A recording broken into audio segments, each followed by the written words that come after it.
Now, these are some of the claimants of al-Mahdi who were from the deviant groups of Islam.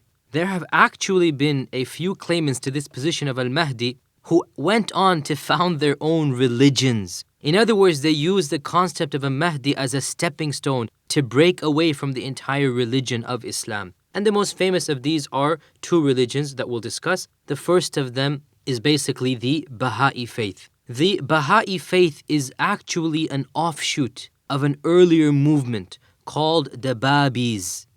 And the Babis, they believe that their founder, by the name of Sayyid Mirza Muhammad al-Shirazi, was the Bab, or the door, hence the name Babis. In the late 1840s in Iran, a young person by the name of Sayyid Mirza Muhammad al-Shirazi declared that he was the Bab, the door to the promised Mahdi. And this person, Sayyid Mirza Muhammad, he was from an Ithna Ashari Shia family. He was from a 12er Shia family. And he belonged to a branch of the 12er Shi'ism. Now, obviously, even the 12er Shi'ism have many groups in them. He belonged to a branch of the Ithna Ashari Shi'as called the Shaykhis.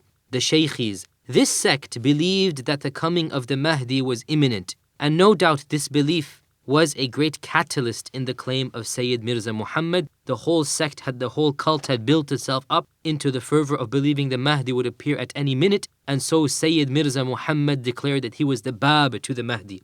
After a while, he then proclaimed that he himself was the Mahdi and not just the door to the Mahdi, until eventually he claimed to be a prophet as well. As he continued his preaching, he added more and more heretical beliefs one by one, until finally even the Shia scholars of Iran, they were forced to condemn him, and he was imprisoned and shot to death in 1850 CE. His body was eventually handed over to his followers, and they buried him in a grand mausoleum in the city of Haifa in Israel. For the Babis, and after them the Baha'is as well, they have a very, very strong relationship with that country.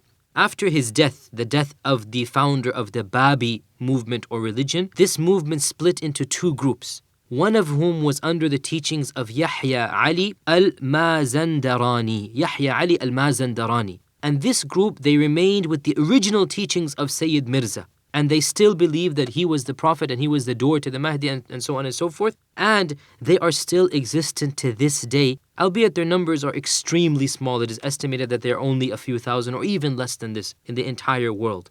The second group, on the other hand, went on to become a large religion.